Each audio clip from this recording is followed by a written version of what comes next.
Hello aspirants, I am आभास माथुर। आज अपनी करंट अफेयर सीरीज का है ये पार्ट 39।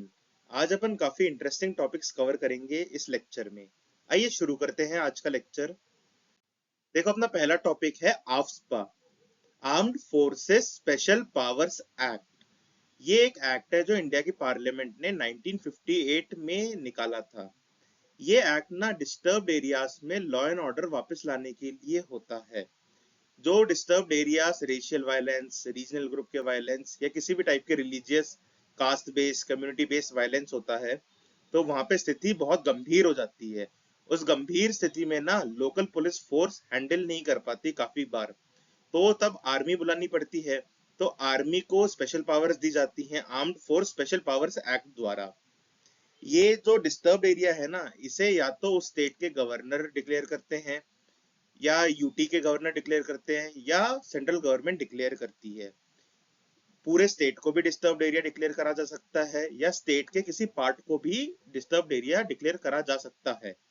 और एक बार अगर किसी पार्ट को या पूरे स्टेट को डिस्टर्ब्ड एरिया डिक्लेयर कर दिया, तो मिनिमम 3 महीने तक उस पे आफ्सपा लागू ही रहता है।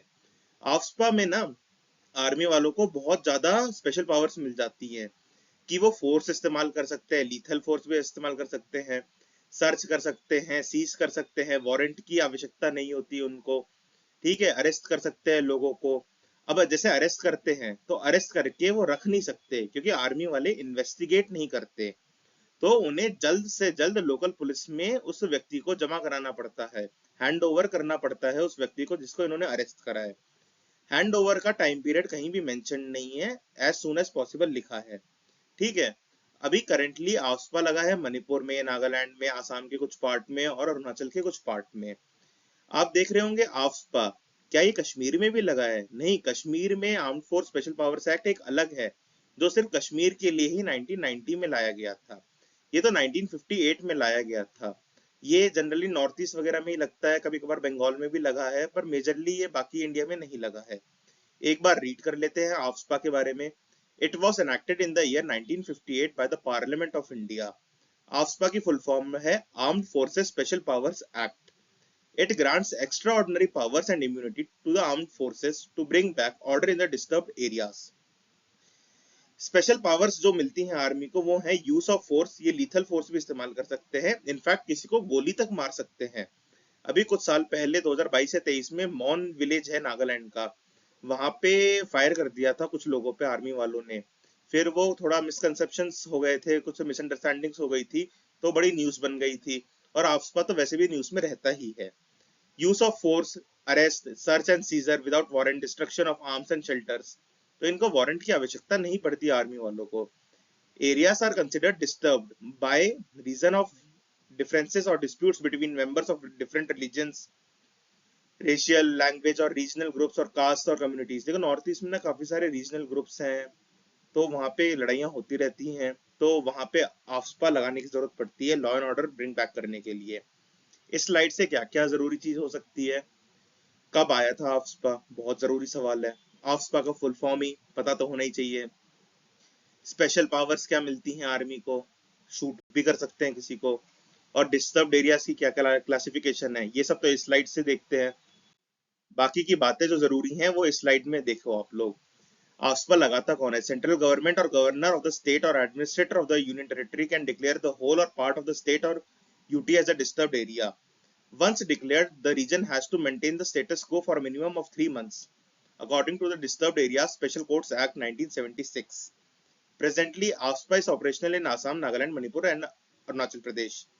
Armed Forces Jammu and Kashmir Special Powers Act 1990 is applicable to disturbed areas of Jammu and Kashmir. अब देखो सवाल कहाँ कहाँ से बनते हैं। आफ्सपा लगाता कौन है?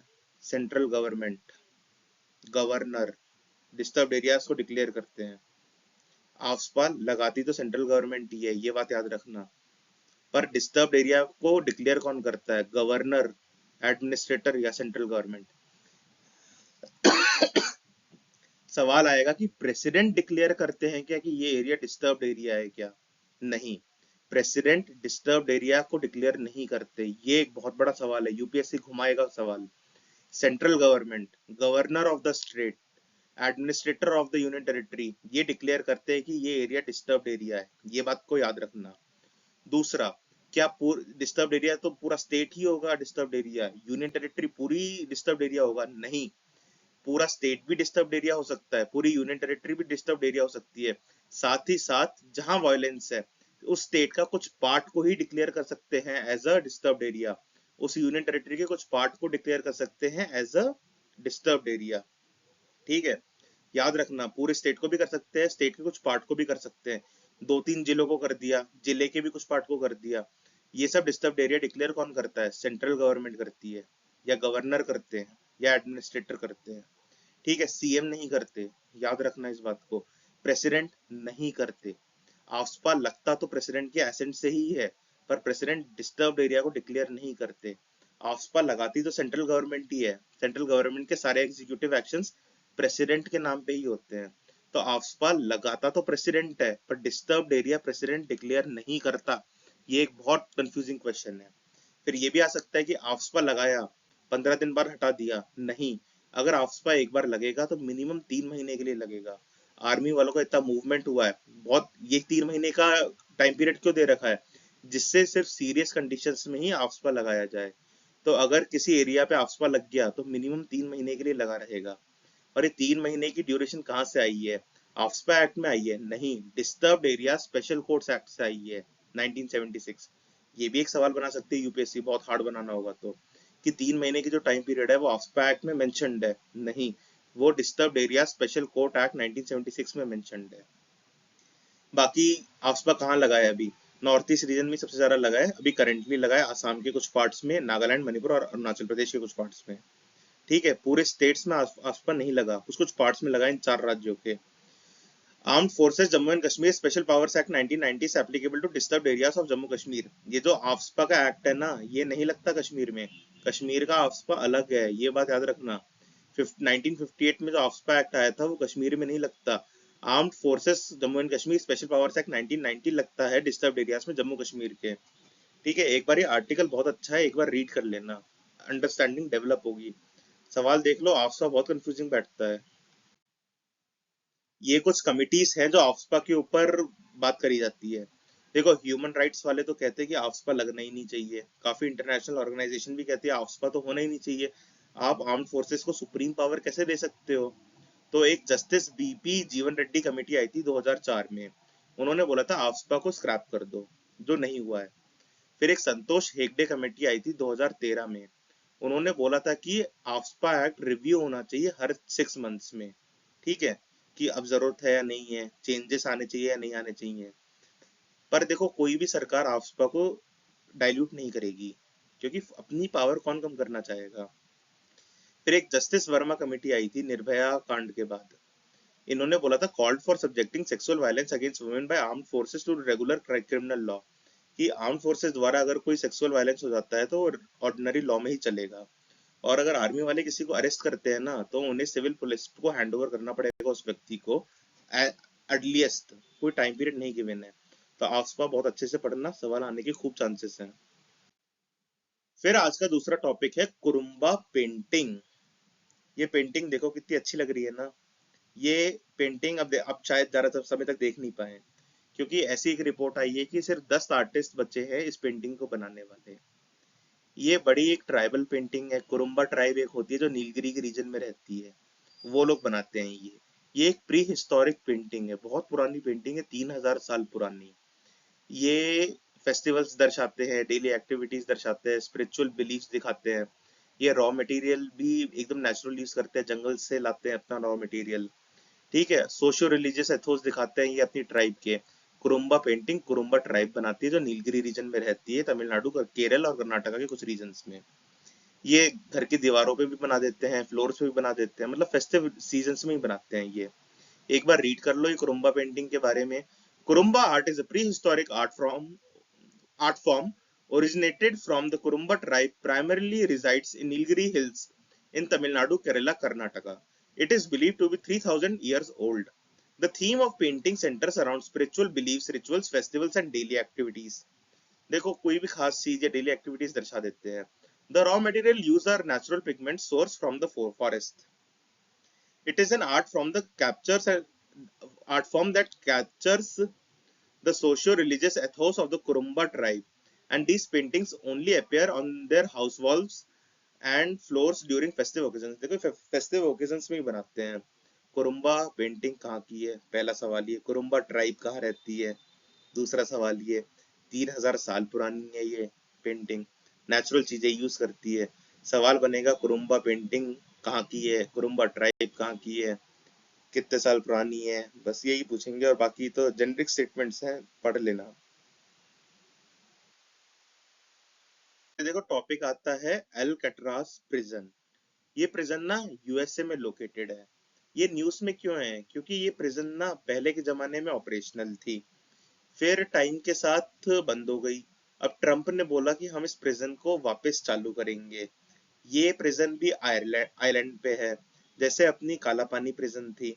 जैसे अपने फ्रीडम मूवमेंट में काला पानी को बहुत सिग्निफिकेंस है ना, वैसे ही फ्रीडम मूवमेंट में तो नहीं, पर वैसे अल्कट्राज प्रिजन बहुत फेमस है यूएसए में। और ट्रम्प ने बोला अभी इसे वापस चालू करेंगे। तो एक बार इसके बारे में देख लेते हैं, क्योंकि इस प्रिजन में भी ना काफी सारे लोग रहे थे, जिससे अमेरिकन जस्टिस के बारे में भी, रिबेलियन के बारे में भी कुछ कुछ चीजें एसोसिएटेड है। ये जो रॉक देख रहे हो एल्कट्राज प्रिजन का, इसे अमेरिकन जस्टिस का सिंबल भी मानते हैं ये लोग। फिर अभी तो ये टूरिस्ट डेस्टिनेशन ही है, पर ट्रम्प ने बोल दिया कि इसको वापस चालू करेंगे तो न्यूज में आ गई। ये वहां का काला पानी है, ऐसे याद रख लो। एक बार रीड कर लेते हैं। Alcatraz prison.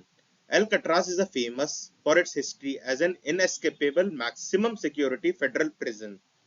देखो फेडरल और स्टेट, तो ये यूनियन गवर्नमेंट जो है ना, मतलब जो सेंट्रल गवर्नमेंट है अमेरिका की, उसकी प्रिजन है।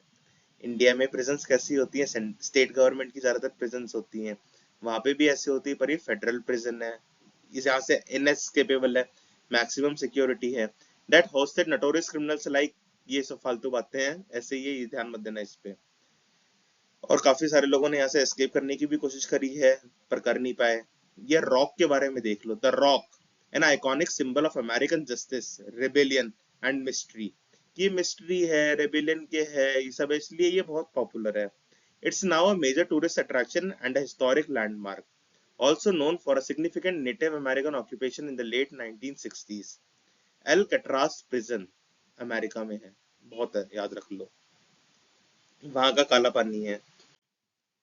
अब देखो थोड़ा एल्कट्राज आइलैंड के बारे में भी देख लेते हैं। एक आइलैंड के ऊपर है ना, Alcatraz island is a small island about 1.25 miles offshore from San Francisco in San Francisco bay. San Francisco bay कहाँ है, सैन फ्रांसिस्को के पास। सैन फ्रांसिस्को कौन से स्टेट में है, कैलिफोर्निया में है, near the golden get straight. अब सवाल आ जाए, अगर गोल्डन गेट स्ट्रेट कहाँ है, वो भी यूएसए में है। The island was developed in the mid 19th century with facilities for a lighthouse, military fortification and a military prison. 19th century में इस आइलैंड को डेवलप करा गया था। अब आपका होमवर्क है, सैन फ्रांसिस्को बे पैसिफिक ओशन का पार्ट है, अटलांटिक ओशन का पार्ट है, ये आप कमेंट सेक्शन में बताएं। खुद भी सर्च करो, दिमाग में तभी तो बैठेगा। आर्टिकल आर्टिकल 252, देखो अपने कॉन्स्टिट्यूशन का आर्टिकल 252 किससे डील करता है। अपने कॉन्स्टिट्यूशन में ना काफी सारे शेड्यूल्स हैं, उसमें से सेवेंथ शेड्यूल में ना लिस्ट बनी हुई है टॉपिक्स की, कि इन टॉपिक्स पे सेंट्रल गवर्नमेंट रूल बनाएगी, इन टॉपिक्स पे स्टेट गवर्नमेंट रूल बनाएगी। फिर एक कंकरेंट लिस्ट है कि इस पे दोनों रूल बनाएंगे। तो जो सेवेंथ शेड्यूल में स्टेट लिस्ट है ना, अगर पार्लियामेंट उस पे रूल बनाना चाहे तो उसका क्या प्रोसेस है। उसके प्रोसेस तो है कि राज्यसभा एक रेजोल्यूशन पास करे, या फिर स्टेट ही रिक्वेस्ट करे कि पार्लियामेंट तुम इन स्टेट सब्जेक्ट के टॉपिक पे रूल बना दो, लॉ बना दो। ठीक है। अब बात आती है कि स्टेट क्यों चाहेगा कि उसकी पावर पे पार्लियामेंट रूल बना दे। जो सब्जेक्ट स्टेट गवर्नमेंट को दे रखे हैं, उस पे सेंट्रल गवर्नमेंट क्यों रूल बनाए। देखो इसके रीजंस हो सकते हैं कि कॉन्फ्लिक्ट हो सकती है, अगर स्टेट गवर्नमेंट ने रूल बना दिया तो पॉलिटिक्स पे असर पड़ सकता है, कि लोकल लोग सीएम की बात नहीं सुनते पर पीएम की बात सुन लेते हैं। लोकल लोग आने वाले इलेक्शन में स्टेट गवर्नमेंट को हरा सकते हैं, नुकसान पहुंचा सकते हैं, पर वो इतना बड़ा मुद्दा नहीं है कि वो स्टेट सेंट्रल गवर्नमेंट को हार्म कर सके। या फिर बहुत ज्यादा टेक्निकल चीज है, कॉम्प्लेक्स चीज है, एक्सपर्टीज चाहिए सेंट्रल गवर्नमेंट की, इसलिए भी उनको बनाने को कह सकता है स्टेट। पर एक अकेला स्टेट नहीं कह सकता कि पार्लियामेंट तुम हमारे स्टेट सब्जेक्ट में रूल बना दो, लॉ बना दो। इसमें ना कम से कम दो स्टेट लगेंगे, कि दो स्टेट मिलके कह रहे हैं पार्लियामेंट को कि आप स्टेट लिस्ट में रूल बना दो। अब इसमें जो पार्लियामेंट रूल बनाएगी, अब ये इन दोनों स्टेट पे तो पास हो लगेगा ही, लागू रहेगा ही। साथ ही साथ कोई और स्टेट भी चाहे कि पार्लियामेंट मैं भी ये लॉ फॉलो कर रहा हूँ, तो वो भी कर सकता है ये लॉ फॉलो। अब पार्लियामेंट ने लॉ बनाया है, तो इस लॉ में चेंजेस करने होंगे, वो भी पार्लियामेंट करेगी। ये लॉ हटाना होगा, वो भी पार्लियामेंट हटाएगी। ये part 11 of the constitution, relations between the union and the states. इसमें आर्टिकल्स आते हैं आर्टिकल 245 से 263 तक। उसमें आर्टिकल 252 ये कहता है, power of the parliament to legislate the two or more states by consent and adoption of such legislation by any other state. ठीक है, मैंने आपको होप समझा दिया, आप समझ में आ गया हो। Article 252, article 252 allows parliament to make laws on matters that are normally under the state list if two or more states pass resolution requesting parliament to do so. These laws apply to the state that passed the resolution and can also apply to other states if they choose to adopt them. Any law made under Article 252 can only be amended or replaced by Parliament, not by the states. ठीक है, state चाह रहे हैं कि state list में ही parliament law बना दे, तो दो स्टेट्स को मिनिमम रिक्वेस्ट करनी पड़ेगी पार्लियामेंट से। फिर वो जो लॉ बनता है वो कोई और स्टेट, तीसरा स्टेट भी आके मान सकता है। ऐसा रहे साहब। Article 252 provides a mechanism through which the Parliament can legislate on matters in the state list as mentioned in Schedule 7 when requested by the states. देखो अपनी ना कॉन्स्टिट्यूशन सीरीज भी थोड़ी चलाई है अपन ने, तो 7 शेड्यूल उसमें अच्छे से मेंशन्ड है, आप इस चैनल की प्लेलिस्ट पे जाके देख सकते हैं। आज का फिर आखिरी टॉपिक है लिटानी रिवर। ये लिटानी रिवर कहाँ पर है? ये लेबनान में बहती है। ये लेबनान की सबसे लंबी रिवर है, ये 140 किलोमीटर लंबी है। तब भी सबसे लंबी रिवर है, अरे लेबनान ही इतना सा है।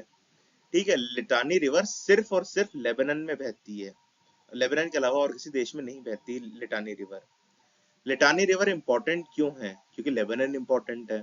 क्यों है? वॉर ही चलती रहती है, सदाबहार वॉर चलती रहती है।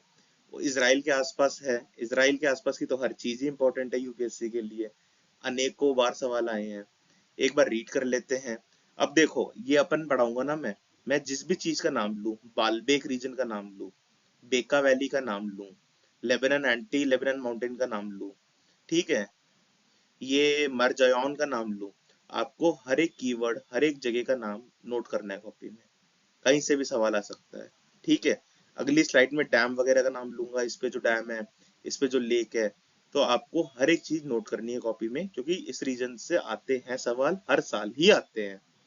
लिटानी river, it is the longest river that flows entirely in Lebanon. It was known as Lita in medieval times. Lita था, लिटानी हो गया।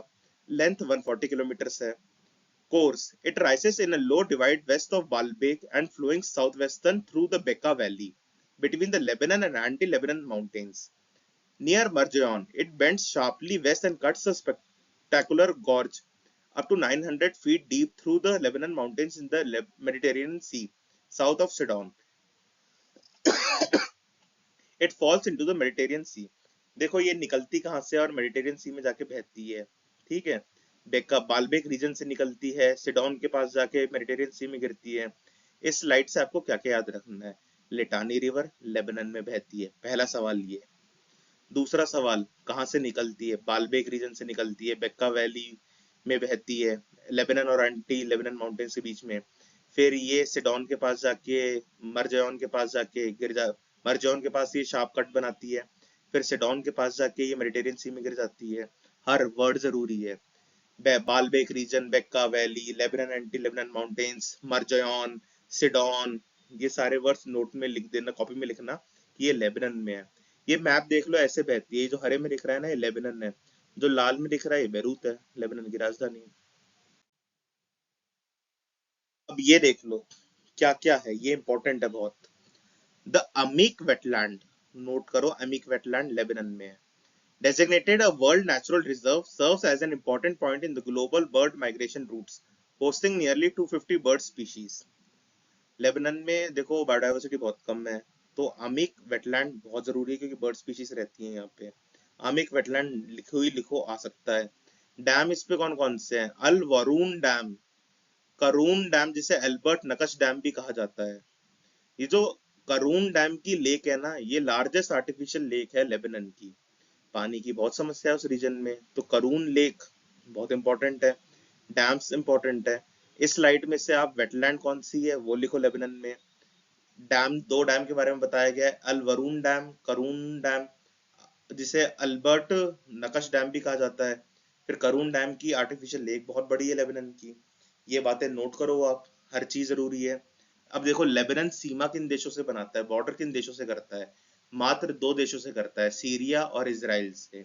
और गोलन हाइट्स वाला भी हिस्सा है, वो सीरिया इसराइल का एक कॉन्फ्लिक्टेड जोन है, तो सीरिया इसराइल याद रख लो। लेबनान सिर्फ दो देशों से बॉर्डर बनाता है, सीरिया और इसराइल, और मेडिटेरियन सी से। नॉर्थ और ईस्ट में तो सीरिया है, साउथ में इसराइल है, और वेस्ट में मेडिटेरियन सी है। अब आपका होमवर्क है, आप देखो गोलन हाइट्स कौन से रीजन में पड़ता है, मैप देखो, खुद देखो तभी याद होगा। Thank you. कैसा लगा ये लेक्चर बताइएगा कमेंट सेक्शन में।